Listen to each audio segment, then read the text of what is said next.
اختر شیرانی ایک بڑے شاعر گزرے ہیں علی بھائی، آپ نے سنا ہوگا، کمال شاعر تو کمال تھے، لیکن ان میں کچھ خامیاں بھی تھیں۔ خامی یہ تھی کہ وہ بلا کے شرابی تھے، ساتھ ساتھ وہ اپنے سامنے کسی کو خاطر میں نہیں لاتے تھے۔ ایک مرتبہ ایسا ہوا کہ چند کمیونسٹ، اس وقت یہ لہر بڑی چل رہی تھی، تو وہ چند نوجوان آئے ان سے سوالات جوابات کرنے کے لیے، لیکن ان کے لیے 2 شراب کی بوتلیں لیتے آئے۔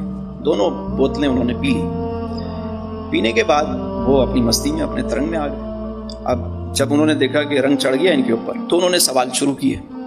ایک نے کہا، یہ بتائیں جوش کے بارے میں کیا خیال ہے؟ طرح دے گئے۔ فرمایا کہ ساحر لدھیانوی کے بارے میں کیا کہتے ہیں؟ فرمانے لگے شاگرد ہے۔ ظہیر کاشمیری کے بارے میں سوال کیا تو کہنے لگے اچھا ناظم ہے۔ فراق کے بارے میں پوچھا، مسکرا دیے۔ ارسطو کے بارے میں سوال کیا تو کہنے لگے کہ میاں چھوڑو ارسطو کو، افلاطون کو، ہم سے ہماری باتیں کرو۔ اب وہ شراب کا رنگ جو ہے ان پہ چڑھ چکا تھا۔ کہنے لگے کہ آج کے دور میں ارسطو، افلاطون، سقراط، بقراط ہوتے تو وہ بھی ہماری محفل میں بیٹھ کر ہمیں سن رہے ہوتے ہیں۔ تو ایک بدبخت نے اس وقت جب دیکھا کہ یہ فل نشے میں آ گئے ہیں، تو اس نے سوال کیا کہ یہ بتائیں کہ آپ کے نبی کے بارے میں کیا خیال ہے؟ اللہ اکبر! جیسے ہی اختر شیرانی نے یہ سنا تو آنکھیں کھل گئیں، اور جو ہاتھ میں گلاس تھا وہ گلاس اٹھا کے اس کے سر پہ دے مارا۔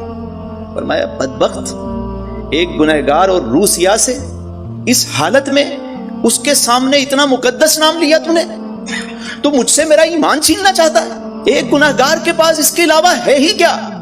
میں گنہگار ہو سکتا ہوں، سیاہ کار ہو سکتا ہوں، روح سیاہ ہو سکتا ہوں، لیکن اپنے نبی کا بے وفا نہیں ہو سکتا۔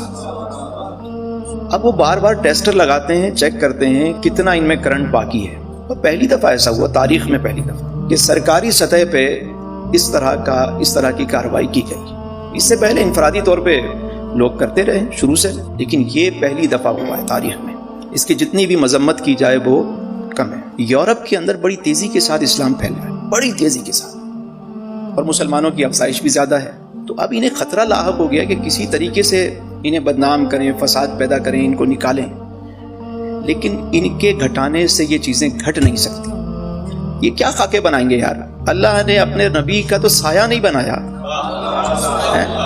سایہ نہیں بنایا کہ کوئی اس کی بے ادبی نہ کر دے، اور پھر خاکہ اس کا بنایا جاتا ہے جس کی تصویر ہو۔